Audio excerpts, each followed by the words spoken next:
ओ महावीर सजनी सोना, महावीर सजनी की, महावीर सजनी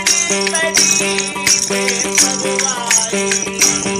यारी तेरी बेपरवाही, ओ यारी तेरी बेपरवाही। महावीर सजनी सोना, महावीर सजनी तेरी बेपरवाही, यारी तेरी बेपरवाही, ओ यारी तेरी बेपरवाही। मेरे दिल वची तेरी असांजा, मेरे दिल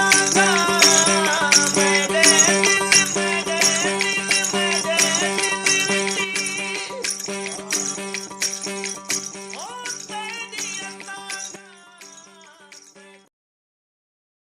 ਵੱਖਰੀ ਗੱਲ ਦੀ ਵੀਡੀਓਜ਼ ਦੇਖਣ ਸੰਗੇ ਚੈਨਲ ਨੂੰ ਸਬਸਕ੍ਰਾਈਬ ਕਰੇ ਸੋ ਤੇ ਨਾਲ ਘੰਟੀ ਦੇ ਨਿਸ਼ਾਨ ਤੇ ਲਾਜ਼ਮੀ ਜ਼ੋਰ ਦੇ ਸੋ ताकि ਵੱਖਰੀ ਗੱਲ ਜਾਂ तमाम ਵੀਡੀਓਜ਼ ਤੁਸਾਂ ਤੱਕ ਬਾਸਾਨੀ ਪਹੁੰਚ ਵਜਨ। बिस्मिल्लाहिर्रहमानिर्रहीम अस्सलाम वालेकुम वरहमतुल्लाह वबरकातुहू। मुमताज़ तारिक वक्री गाल दे नाल हाजिर हाँ। अज दी वक्री गाल है कि बस आंदी पई ते त्रे मिल बस दे उत्ते चढ़ना, वो बड़ी उबा हाल च बस दे उत्ते चढ़ी है। वन सीट जेह्ड़ी उत्ते बहना सी उन्हें उत्ते पहले एक मर्द बैठा था, वो बहदे हुए उनका पर्स उन्हें चेहरे के उत्ते लग पे मर्द दे उत्ते। वो इतनी शिद्दत ना लगे कि खातून को महसूस थे कि ये बड़ा शदीद लगे और ये मर्द छोदे को तकलीफ थी उसी, लेकिन वो मर्द बोलिया नहीं, चुप की बैठा रह गए। हूँ वो खातून भी आदि अदा तक मेरे ये पर्स लग पे तेरे चेहरे के उत्ते मैं को लगते तो शिद्दत ना लगे, लेकिन तेरी कमाल है कि तैं मैं को आख्या अलाया कुछ नहीं। वो मर्द ने मतलब तहमुल नाल आखे कि अदी मैं को ठीक है कोई चोट पहुँची है, लेकिन ये मुख्तसर मेरा सफ़र है, मैं अगले अड्डे के उत्ते बस तो लह वैसा ते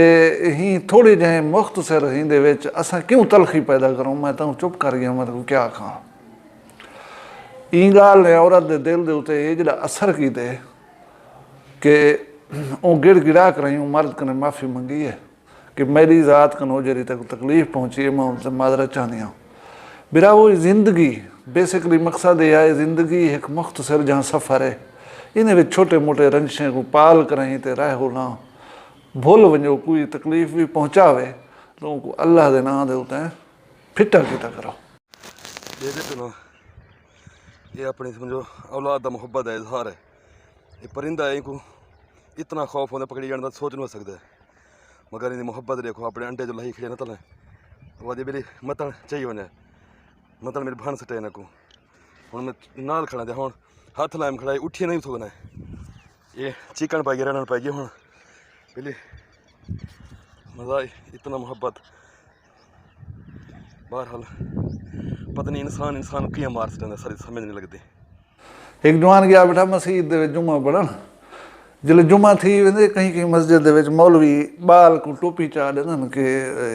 सफ़ दे विच में टुरदा वन जेदी जितनी दिल आदि है कोई 10 कोई 20 कोई 50 कोई 100 चंदे के तौर दे उत्ते पा देना। वो एक जवान दे अगों गए तो उवें खीसे हाथ मार कर तो उन्हें विचों पर्स दे विचों फोल फोल ते गलिया होया 10 रुपए वाला नोट इवें टोपी सटन पे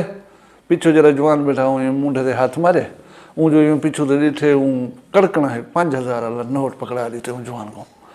जवान ये समझे कि ये नोट जरा है ये चंदे वास्ते देना पे ऊँ अपना टोपी सट दिते क्यों वो पराया